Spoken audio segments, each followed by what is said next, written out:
sublime gracia del Señor. Seguimos con nuestra serie de enseñanzas sobre distintivo bautista y estamos en el tema de la iglesia. Bueno, el distintivo bautista básicamente es la eclesiología bautista.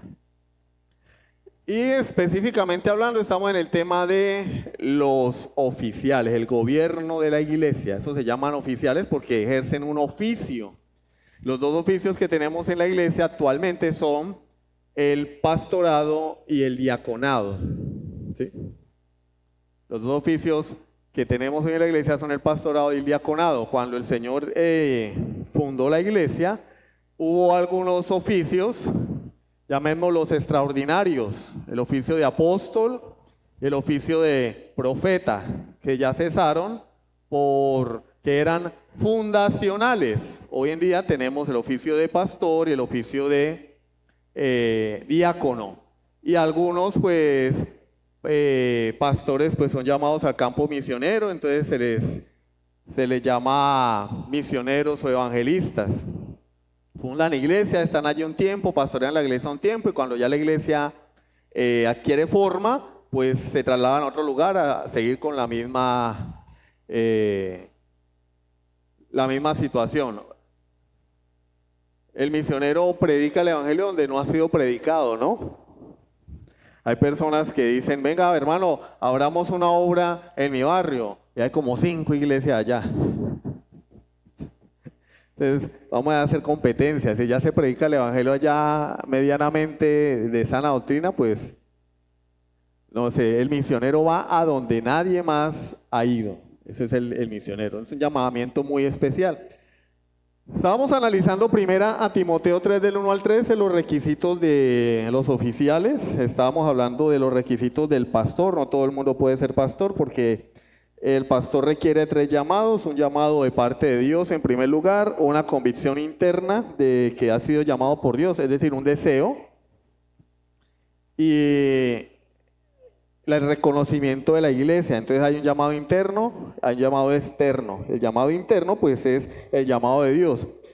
No siempre ocurre que a una persona se le aparece el ángel Gabriel y le dice que tiene que ser pastor. A veces, y en muchos casos que yo conozco, nos tocó. ¿Sí? ¿Tocó? Tocó porque hay una necesidad, no se suple la necesidad y uno mira hacia los lados. ¿Qué vamos a hacer? Pues tocó. ¿Sí? A veces el llamamiento así no es que se le aparece a uno el ángel Miguel, el arcángel Miguel, Gabriel, y le dice, hijo, el Señor te ha llamado a las naciones y todas esas cosas espiritualoides. No, sencillamente uno ve una necesidad. Hay un problema, falsas doctrinas, nos está enseñando la verdad. ¿Qué vamos a hacer? Habrán 3 o 4 hermanos que le digan a uno, ánimo, ánimo. Bueno, vamos a arrancar. Y ahí, como si digo yo coloquialmente, porque no quiero que nadie me malinterprete, ay, el hermano está diciendo, no, se mete uno en la vaca loca, en el buen sentido de la palabra, ¿sí? Está despreciando el ministerio. No, lo que pasa es que yo uso palabras coloquiales porque no todo el mundo aquí tiene doctorado en teología. Entonces, se mete uno en esto porque de esa manera Dios lo ha presionado a uno a encaminarse, o si no, tal vez de otra forma uno lo hubiera hecho. Pero es un llamamiento de parte de Dios. Dios no pone una carga sobre los hombros de una persona si no la puede llevar. Entonces, y hay un reconocimiento de la iglesia.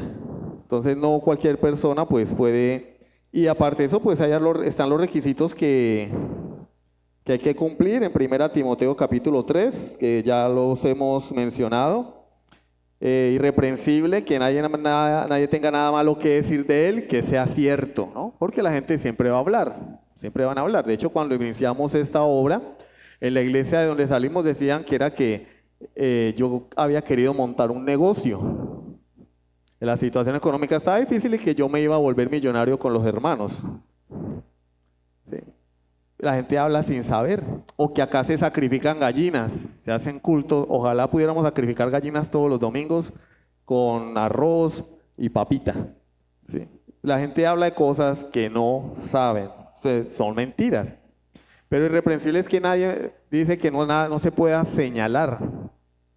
Ese hombre es un mentiroso, ese hombre me robó, ese hombre me quería seducir, ese hombre le debe a cada santo una vela, ese hombre me pidió dinero prestado, nunca me lo pagó, le presté una maquinaria y se la robó. Si es verdad, no califica. Tiene que tener una hoja de vida en lo posible intachable. Digo en lo posible porque de este lado de la eternidad ese estándar lo cumple solo Cristo. Que sea marido de una sola mujer, es decir, cuando habla de marido de una sola mujer, lo entendemos en el contexto de la cultura donde la promiscuidad estaba a la orden del día y donde se rendía allí en la ciudad de la cultura griega, habían lugares donde se rendía culto a ciertos dioses y había prácticas sexuales. Entonces no tenía que verse involucrado en absolutamente nada de eso, en ningún desorden sexual. Marido de una sola mujer no quiere decir que tiene que ser casado. Hay pastores que pueden ser solteros. Lo que está enfatizando es el aspecto de carácter moral, que le sea fiel a su esposa. ¿Tiene esposa? Debe serle fiel. Debe serle fiel. Si se divorció por razones bíblicas, infidelidad. Pero mientras tenga una esposa, debe serle fiel. Si no ha sido fiel a su esposa siendo creyente, queda totalmente descalificado para el ministerio, como decía el pastor John el día que vino. No, pero es que el hermano tiene talentos, tiene potencial, tiene muchas capacidades, es un diamante en bruto. Sí, pero si él falló, es porque Dios nunca lo llamó. Terrible, porque vemos carreras de pastores de años que se ven después manchadas por pecado sexual y la gente se pregunta, ¿y hay qué? Bueno, a pesar del pastor, Dios obró en la iglesia, a pesar, pero eso implica que jamás hubo un llamamiento genuino. Terrible, terrible, terrible. No hay una persona que alegue que Dios lo ha llamado al ministerio, pero tenga algo escondido por allí, falso de toda falsedad. Sí. No merece el llamamiento de Dios, no ha sido llamado por Dios, es un mentiroso. Una persona que ha sido infiel a su esposa y dice, mire, es que yo tengo un llamado de Dios, ¿pero a qué? Ya estás descalificado. ¿Sí? No me digas mentiras. Sobrio, ¿sí? Dueño de sus emociones, dueño de sus 5 sentidos, prudente, que piensa para hacer las cosas, decoroso, que tiene gracia para con la iglesia, incluso para con los incrédulos, hospedador, que es misericordioso, que ayuda al necesitado, no necesariamente que toda la iglesia esté metida en la casa de él 24/7, ¿sí? No, hospedadores que cuando alguien requiere una ayuda, él está ahí. Si alguien requiere posada y la puede dar, esté allí. Si viene un pastor de afuera y le puede dar posada, esté allí. No dado al vino, oído que ahí no dice que no tome vino, porque es que venimos pues nuestra cultura es que acá el que toma una se emborracha, pero hay muchos lugares del mundo donde las personas toman vino como tomar agua. De hecho, Pablo le recomienda a Timoteo que tome vino en lugar de agua porque él tenía problemas gástricos. Y en países como España, Francia, la gente toma vino al almuerzo, toma vino a la cena sin necesidad de emborracharse. Entonces no quiere decir que la gente no tome vino, ¿sí? Ahora, lo aplicamos a nuestra cultura y acá pues todo el mundo se emborracha. Entonces, si uno le coquetea mucho el alcohol, mejor ni mirarlo. Pero aquí lo que está diciendo es que no sea entregado a los vicios, no sea una persona entregada a los vicios, al vino, al trago, al alcohol. Entonces, si no se toma una cerveza, está deprimido, es infeliz. Porque la felicidad pues debe de estar fundamentada en Cristo, no en estimulantes externos. No, porque incluso no solamente el vino, sino pastillas antidepresivas. No, es que yo tengo que tomarme esto para estar bien. Si no me tomo la pastilla, pues estoy deprimido, estoy cabizbajo, entonces tienes una adicción. No. Entonces ese no dado al vino encierra cualquier desorden, ¿sí? Químico o desorden de sustancias que nosotros necesitemos para estar en un nivel, digámoslo, de equilibrio emocional. No pendenciero, compra una pelea. ¿Con quién? ¿A quién hay que matar? No codicioso de ganancias deshonestas. O sea, que no vea el ministerio como algo en lo cual yo me voy a levantar la comida. No, pues la situación está difícil, vamos a ver qué hacemos. No, pues abramos una iglesia, como le dijeron a mi sobrino en el instituto, el mejor negocio hoy en día es una iglesia cristiana. ¿Por qué? Porque no pagan impuestos y todo es para adentro. Así ve el incrédulo la iglesia. Y si le damos razones para pensar eso, si el pastor llega a tener un nivel de vida por encima del promedio de la congregación, porque como cuentan chistes, ¿no? La gente lo molesta a uno. Y, oye, no, yo estuve una vez en una iglesia y le pregunté a mi pastor, pastor, ¿y dónde están los diezmos? Y el pastor dijo, en eso ando. Y había severa camioneta allá afuera. Ese es el chiste que le cuentan a uno. Si me dieran una moneda por cada vez que me han contado ese chiste, sería millonario. Y uno que dice, es triste porque es una realidad en muchos contextos, una realidad donde el pastor vive cómodamente, casi como un rico, incluso como un rico, y la congregación todos son pobres. Entonces el pastor no puede estar por encima del nivel de la congregación, pero tampoco debe estar por debajo. Hay pastores que andan por ahí con los zapatos rotos, hasta aguantando hambre. Cuando van de visita a una casa de un hermano, no es porque vayan a pastorear al hermano, sino porque no tienen comida en casa y van a ver que Dios les suple allí. Eso es muy triste y lamentable. Yo he visto esas cosas. Eso es triste y lamentable. Entonces no debe ser la motivación del obispo, pastor o anciano involucrarse en el ministerio porque dice, aquí hay una solución económica para mí. No es por la ganancia. ¿Por qué? Porque termina vendiendo el evangelio. Entonces el día que venga un buen ofrendador, se convierte en el dueño de la iglesia, ya la predicación se rebaja porque se me va y él es el que pone el dinero. No. Debemos ser fieles a la palabra, amable, no una persona déspota. Es que aquí se hace lo que yo digo y se hace así y empiece a golpear, a ultrajar a los hermanos, porque ya dijimos hace 15 días que la cabeza de la iglesia es Cristo. Y el pastor es que un guía, un administrador, un mayordomo de la iglesia, no es el dueño. Debe ser amable con los hermanitos, apacible, no avaro, no ambicioso, que gobierne bien su casa, que tenga a sus hijos en su gestión con toda honestidad.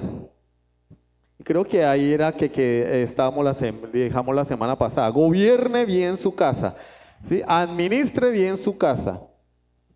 Entendemos gobernar como algo malo por la misma cultura en la que vivimos. Los políticos que nos gobiernan son ladrones, son estafadores, buscan su propio beneficio, y entendemos la palabra gobernar desde ese punto de vista. La palabra gobernar se ha venido rebajando, ha perdido valor por eso mismo, pero la palabra gobernar es administrar. Cuando uno le entrega algo a alguien para que lo administre, ¿qué espera? Resultados, beneficios, incremento, capital. Recuerden la parábola de los talentos. El Señor les entrega a sus siervos 5, 2 y un talento, y cuando volvió, ¿qué esperaba? Rentabilidad. Y al que le entregó al que le devolvió lo que él le entregó, le dijo siervo malo. Entonces Dios nos da a nosotros una familia para que la administremos para Él, para que le devolvamos a Él más de lo que nos entregó. Entonces gobernar implica cuidar, proveer, suplir. Y en el caso de Efesios 5, del esposo con la esposa, santificar, purificar, amar. ¿Sí? Entonces, si un hombre viene aquí bien vestido y su esposa viene con las mismas chancletas de todo el año, no está administrando bien su hogar. Ah, pero es que mi esposa es así, ella es de la finca, a ella le gusta andar así. Es indecoroso, enséñale. Enséñale que a la iglesia se viene bien arreglado, no ostentando, pero a la iglesia se viene bien arreglado, porque a las fiestas sí vamos bien arreglados. Nos invitan a un 15 años y nos arreglamos, pero muchas veces a la iglesia, a veces hay gente que, no sé, de pronto ni se baña. Es problema del hombre, no está gobernando bien su casa. Sus hijos, no quiere decir que sus hijos sean creyentes, sino que se sujeten a él. Tenga a sus hijos en sujeción con toda honestidad, porque la salvación es de Dios. Entonces una persona no puede garantizar que sus hijos son creyentes, pero mientras vivan bajo su techo, sí puede garantizar que van a obedecer y se van a sujetar a Dios, a su palabra y a sus padres. So pena de, pues hijo, si no te gusta, ahí está la puerta, haz tu vida. Así de sencillo. Yo y mi casa serviremos a Jehová, fue la sentencia de Josué antes de entrar a la tierra prometida. Yo y mi casa serviremos a Jehová. Acá se hace no lo que yo diga, lo que la escritura enseña. Acá nada de sinvergüencerías de estar llegando tarde la noche, de llegar al día siguiente, de llegar con tragos en la cabeza, de que tengo una novia y me quedo por fuera con ella. No, acá no. Yo y mi casa serviremos a Jehová. Vive bajo mi techo, come mi comida, viste la ropa que yo te doy, te pago tus estudios, dependes de mí, hace lo que yo te diga. No, entonces búscate un trabajo, vive como te venga en gana. Pero acá se respetan las leyes de Dios. Eso es que gobierne bien su casa. Mi esposa, no, pero es que mi esposa no es apto para el ministerio, un hombre cuya esposa no se somete a la palabra de Dios. Porque es que, no, que la salvación es individual, claro que la salvación es individual, pero uno de los requisitos de todo hombre de Dios, este es el modelo del pastor, pero es el modelo para todo hombre creyente. Es que gobierne su casa. El responsable de lo que sucede bajo el techo y entre las cuatro paredes del hogar es el hombre, no la mujer. Y si ahí no hay sujeción, no hay orden, no hay respeto, la culpa es del hombre. No, pero es que yo tengo mucho trabajo. Díselo a Dios. Díselo a Dios. Tienes tiempo para ver fútbol, tienes tiempo para salir, tienes tiempo para hablar con tus amigos, tienes tiempo para ver videos de internet, no tienes tiempo para orar, leer la palabra, meditar en ella, edificar a tu esposa y a tus hijos. No hay excusa. No hay excusa. Que la mujer sea la que tenga que jalar como quieran al hombre para que ore, para que lea la Biblia, para que venga a culto, es vergonzoso. Eso es desfigurar la masculinidad que Jesús nos ha demostrado. Jesús es verdadero Dios, verdadero hombre. No hay nadie más hombre que Jesús. Y Jesús no se necesitó nunca que nadie lo chuzara. Antes más bien él era líder. Y todo hombre en su casa debe ser líder. Preocuparse por escudriñar la palabra antes que su esposa. No que, mi amor, venga, yo esto no lo entiendo, explíqueme. Bueno, puede que pase al inicio, pero no puede ser él toda la vida, el hombre ahí detrás de la mujer, porque acá no dice que la mujer gobierne la casa, es el hombre el que debe gobernar su casa. Es el hombre que debe gobernar su casa. Mi mujer es una mujer difícil. Bueno, tienes que doblar la rodilla, pagar el precio para que tu casa ande en orden. Todo hombre y más el que aspira a ser pastor.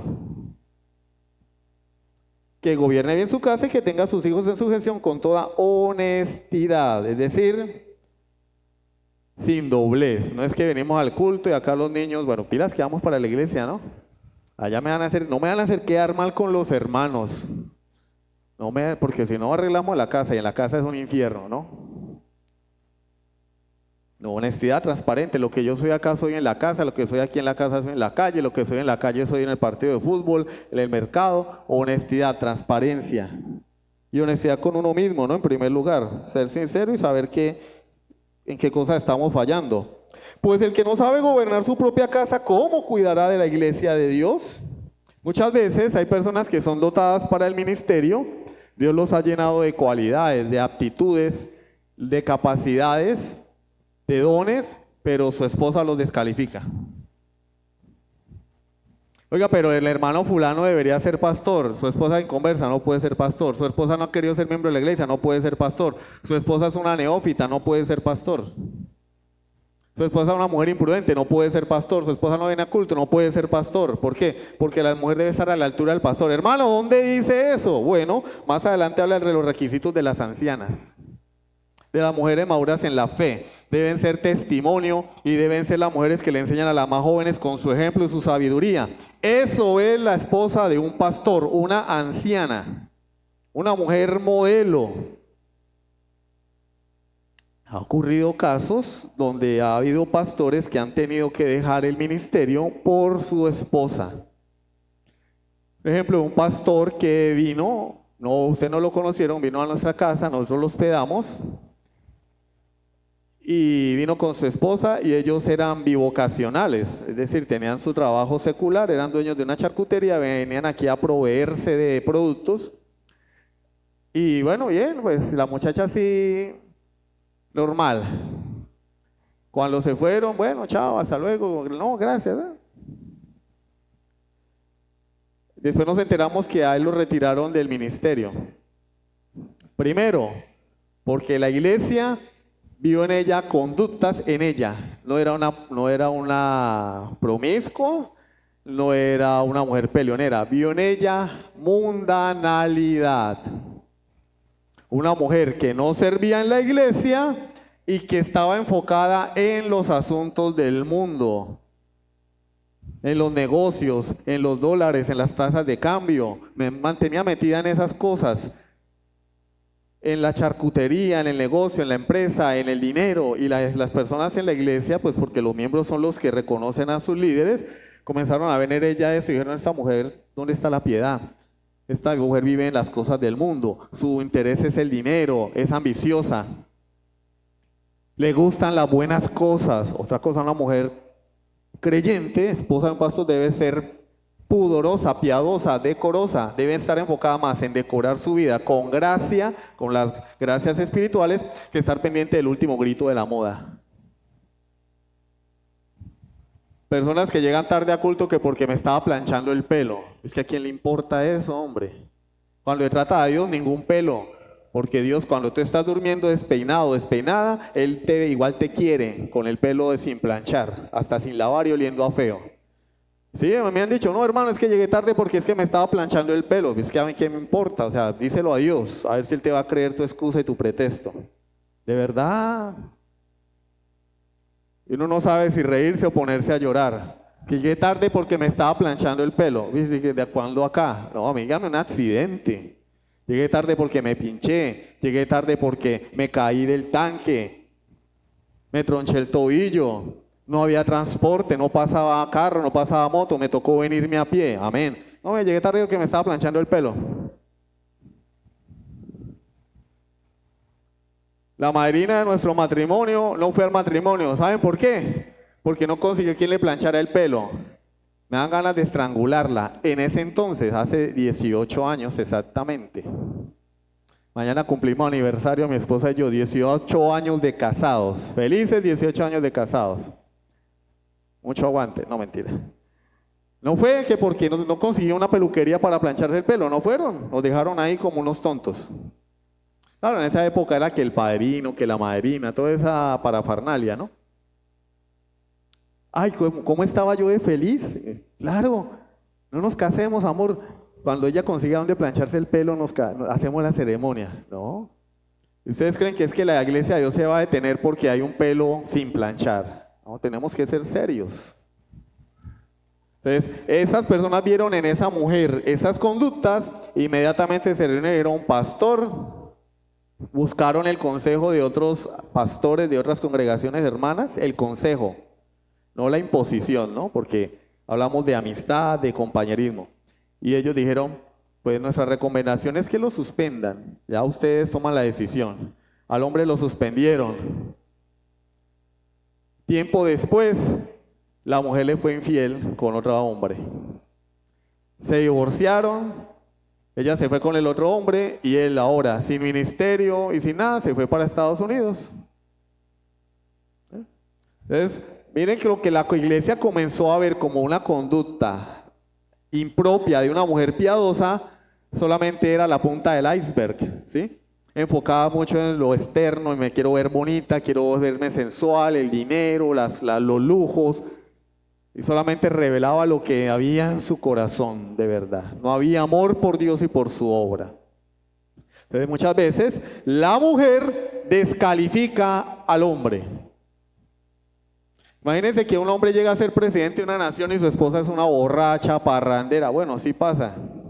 No hay que ir muy lejos. Pero ¿cuál es la visión que tiene la gente? Oh, esto es una recocha. Muchas veces la mujer descalifica al hombre. La mujer debería tener el mismo nivel espiritual que su esposo, si el esposo aspira a ser líder o pastor en una congregación evangélica.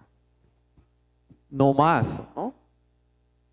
Y si tiene más, porque puede que haya sido una mujer que haya sido creyente de muchos más años, que tenga conocimientos teológicos, ella debe sujetarse a su esposo. No lo puede aplastar, no lo puede despreciar. Amén. Se quedaron los amenes, nadie dice amén. Bueno, estos son textos de la Escritura que a nadie le gustan, la verdad. Entonces, el que no sabe gobernar su propia casa, ¿cómo cuidará de la iglesia de Dios? Y vuelvo y les digo, no quiere decir que los hijos deben ser creyentes porque la salvación es de Dios. Pero sí que su casa esté en orden y que su esposa sea creyente y miembro de la iglesia y exhiba una conducta piadosa. Y hoy en la predicación vamos a ver qué es una conducta piadosa. No es decencia, no es una moral externa, eso lo hacen las monjitas. Vamos a ver qué es una conducta piadosa. No un neófito ¿qué es? Una persona nueva, un inexperto, alguien que no tiene experiencia, alguien que lleva hasta ahora, está en el ABC de la vida cristiana. No un neófito, no sea que envaneciéndose caiga en la condenación del diablo. ¿Qué sucedió con Satanás? Satanás se percibió a sí mismo, se autopercibió. Miren que la autopercepción es de locos porque desde ese entonces ya existía. Él era una creación y él dijo, no, yo puedo ser igual a Dios. Se autopercibió Dios. Y dice Pablo que el neófito, aquel que es inexperto, que hasta ahora está iniciando la fe cristiana, no puede ser llamado al ministerio por mucha oratoria que pueda tener. Puede ser el más paisa de los paisas, puede llegar a caer en la condenación de Satanás, puede llegar a verse en el espejo y decir, es que yo soy lo más, yo dirijo esta iglesia, y llenarse de orgullo, y termina cayendo en pecado, y lleva a la iglesia al pecado. No puede ser un neófito. Hermano, pero es que mire, el hermano X lleva un año en la vida cristiana y está volando. No, no puede ser. Personas que esperan 7, 10 años para ser ordenados pastores por una iglesia. Examinados, evaluados por otros pastores, ¿sí?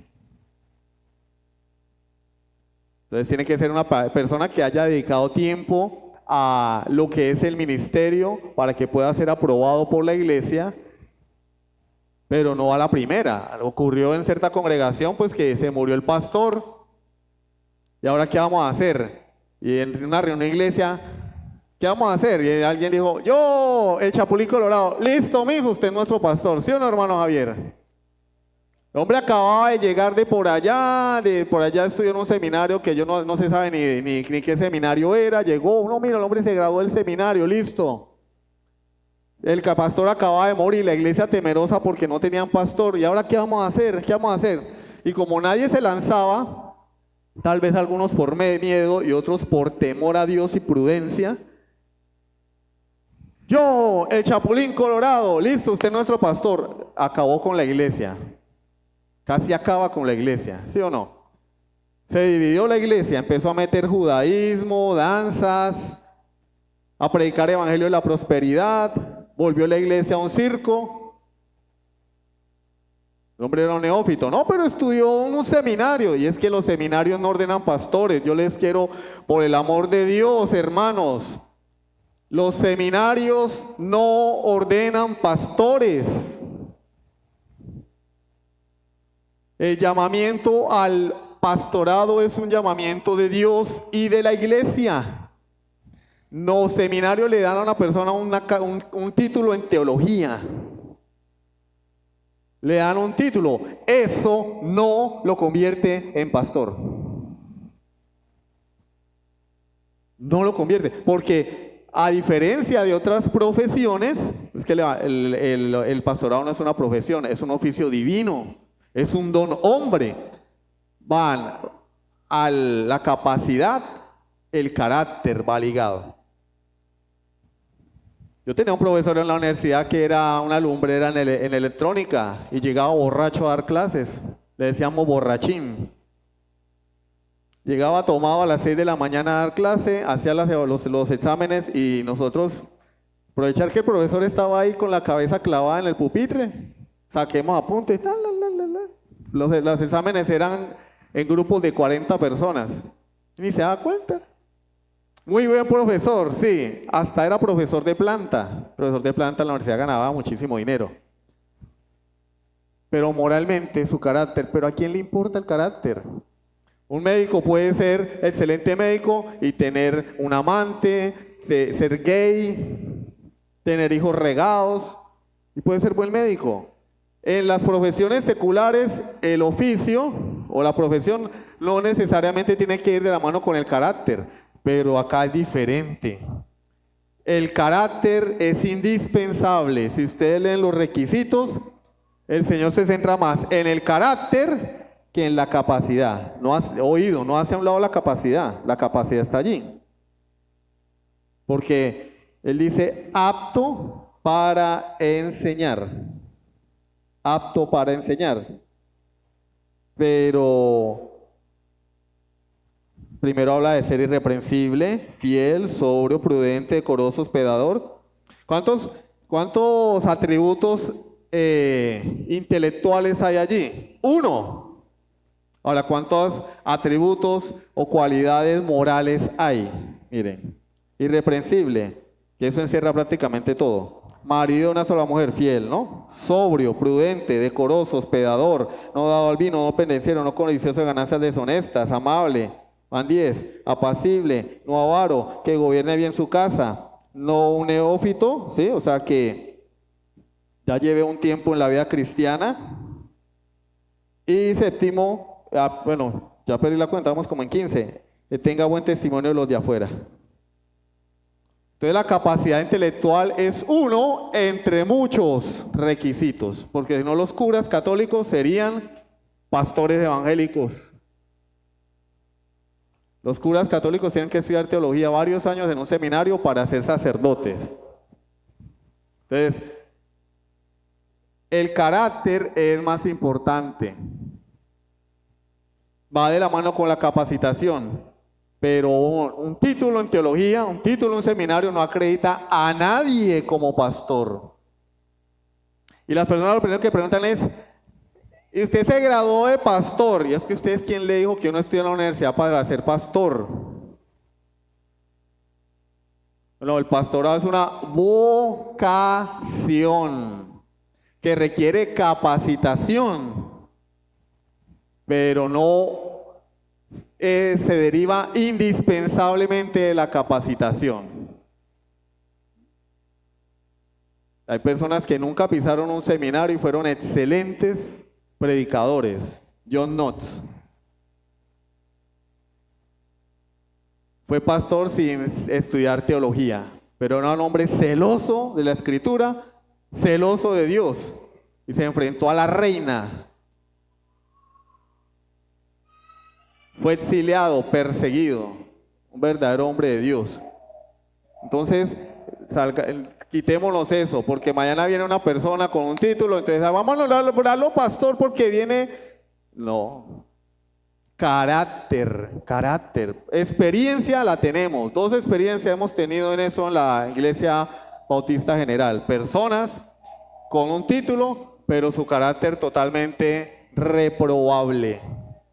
Pero nosotros, como somos ovejitas, nos dejamos seducir por la pinta, ¿no? Habla bonito.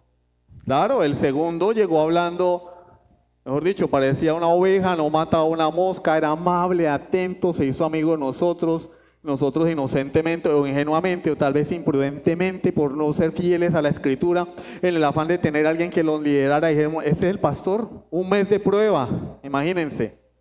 Cuando en congregaciones reformadas son años, 7, 8, 10 años, un mes de prueba. Claro, el tipo de Puerto Bien, un mes lo nombraba un pastor, empezó a perseguir a todo el mundo, a aplastar a la iglesia, a humillar a la gente, a socavar los recursos de la iglesia. Se trajo la familia a él para la iglesia a vivir ahí gratis, a vivir gratis. Hizo un desastre con la congregación. ¿Cómo está la iglesia hoy en día?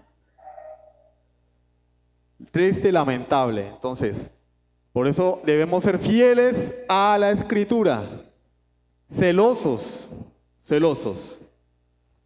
Tienes la hoja de vida manchada, no puedes ser pastor, no puedes ser obispo, no puedes ser oficial de la iglesia.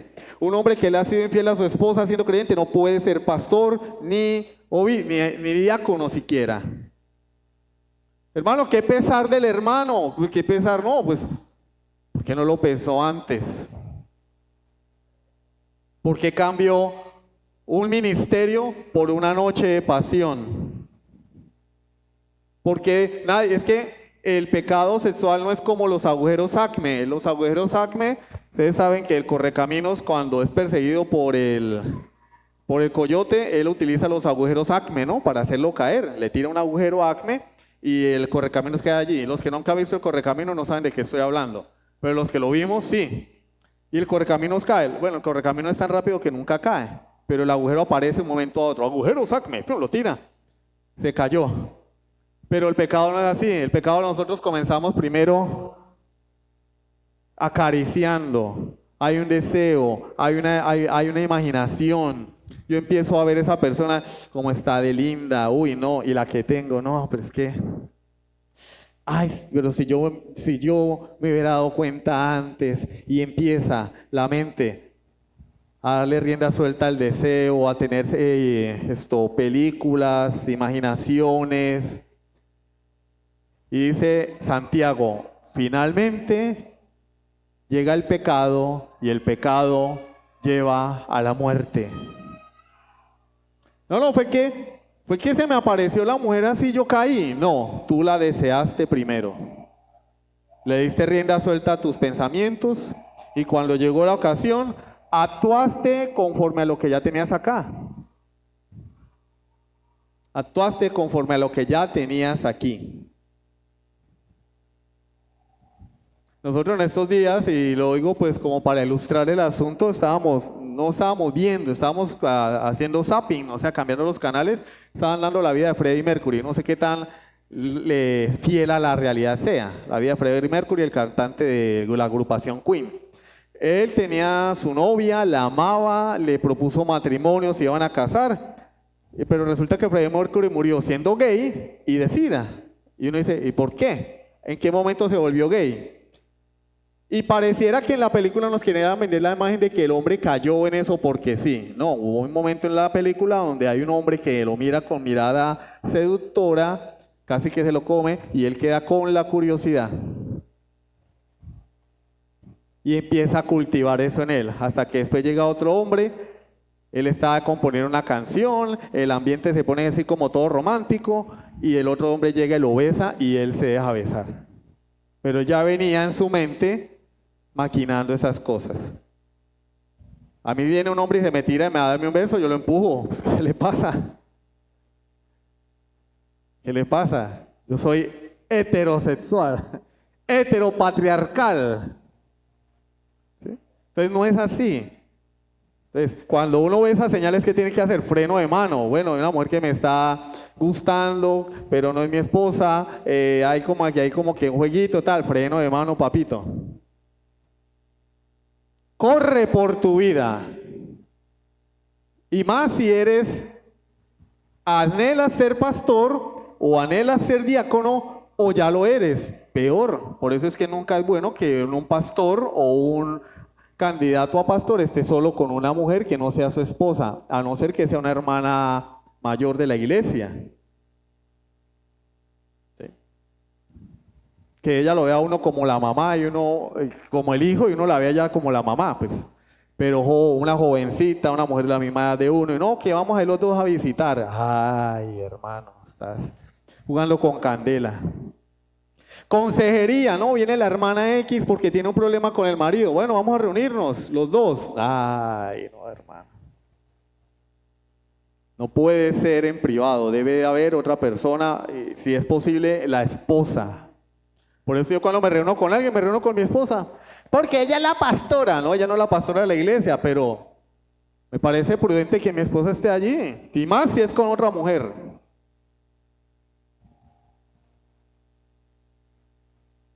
Porque así no le damos lugar al coco, no le damos lugar al diablo. Es que ella es la pastora, no, ella no es la pastora de la iglesia, porque la esposa del médico no es la doctora, ni la esposa del policía es la policía, ni la esposa del zapatero es zapatera, a no ser que el hombre le enseñe a coser zapatos. Y la esposa del pastor no es pastora, la esposa del pastor es una mujer que, como ya dijimos, debe ser anciana de la iglesia, debe tener un nivel de testimonio, una sabiduría y debe estar con su marido ahí para protegerlo. No lo está vigilando, pues sí, es que uno no es inmune. Yo no soy de piedra, la otra persona tampoco es de piedra, entonces es mejor estar ahí. O con otro hermano maduro en la fe, o con una hermana. Si la esposa no puede estar, hermana Aurora, por favor me acompaña, tengo que darle una consejería a Juanita. ¿Sí? Primero por eso. Segundo, ven entrando una muchacha acá sola a la iglesia y al pastor y la gente que va a decir, ay, le voy a dar consejería. ¿No?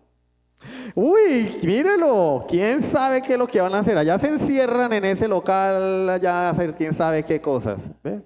Prudencia. Es mejor estar así.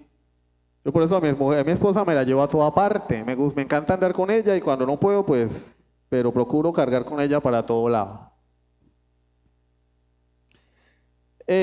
También es necesario que tenga buen testimonio de los de afuera para que no caiga en descrédito y en lazo del diablo. No que sea amigo de todo el mundo, pero que la gente afuera por lo menos tenga a esa persona gracia hacia los incrédulos. No que llegue allá al barrio y la gente diga, uy, no, mire, llegó Satanás, llegó el no. Que se la lleve bien con sus vecinos, no solo sea amable con sus ovejas, sino también que en el barrio la lleve bien con los vecinos. No los va a convertir porque eso lo hace Dios, pero que la gente diga, no, mire, este hombre es amable, saluda. Acá de este lado de Colombia pecamos mucho en eso, somos muy mal educados. Se nos olvida el buenos días, el buenas tardes, el ser atentos, ser amables, ser hospitalarios por la cultura, pero es una mala cultura. Estamos hablando con la gente de afuera. La gente de afuera tal vez no tenemos oportunidad de predicarles el evangelio o no podemos estar todos los días chuzándolos con la Biblia, pero sí podemos dar una buena imagen de que realmente Cristo mora en nosotros. ¿Cómo? Siendo amables, siendo atentos, siendo respetuosos, siendo benevolentes, siendo misericordiosos. Ay, es que él no va a la iglesia. Yo he escuchado eso. Yo he escuchado esa excusa. No, pero es que como él no va a la iglesia, miren, en el barrio hay una persona que tiene una necesidad, no tiene trabajo, no tiene mercado. Y uno dice, bueno, pues vamos a ver cómo le ayuda. Ah, pero es que él no va a la iglesia. Él no va a la iglesia. No, pues. Entonces, ahí es donde nosotros tenemos que mostrar esa luz, incluso a los incrédulos, como dice Mateo 5:16, hermano Javier.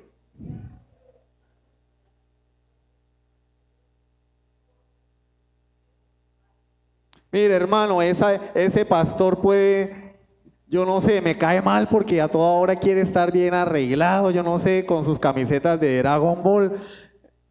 No, pero la luz tiene que alumbrar. Así alumbre vuestra luz delante de los hombres, para que glorifiquen a vuestro Padre que está en los cielos, para que vean vuestras buenas obras, del buen testimonio con la gente de afuera. No que sea el compinche de los vecinos, porque eso no puede ocurrir. Yo soy creyente, yo soy luz, ellos son tinieblas, pero que haya una relación de respeto, una relación cordial. No que todo el barrio lo vea uno como el enemigo. ¿Y por qué será que todo el mundo del barrio lo ve como el enemigo? Si es así es porque es un mal creyente, porque tal vez dicen este es un hipócrita, ¿no? Que no puedan decir eso. Miren, el hombre es evangélico, pero cuando yo lo necesité, ahí estuvo. Se murió mi mamá, el hombre estuvo aquí en el velorio y me dio una palabra. Yo no soy evangélico, no soy creyente, soy católico apostólico, pero esa persona es una persona de bien. ¿Sí? Esos son los requisitos para el obispo, anciano, presbítero o pastor. Y la semana que viene continuamos con estos temas. Los versículos que siguen nos van a hablar de los requisitos del diácono. Y vamos a ver qué es un diácono. Y nos vamos a dar cuenta que el estándar sigue siendo el mismo. O sea, no veamos esto como un estándar que solamente tiene que cumplir el hermano Boris o el hermano X. Todo verdadero hombre de Dios tiene que llenar este estándar. Y claro, se le hace una exigencia al que va a servir en un oficio de la iglesia, pero todo verdadero hombre de Dios tiene que ser marido de una sola mujer, porque si no, entonces yo soy fiel a mi esposa y ustedes no. Póngale los cachos a su mujer, no hay que el requisito solo para el pastor. ¿Ve? Sean pendencieros, de aquí cuando salgamos agárrense a pelear con cualquiera, porque como el requisito de no pendenciero es solo para el pastor, ¿sí? No, es un estándar de vida para todo verdadero creyente. Amén. Sublime gracia del Señor.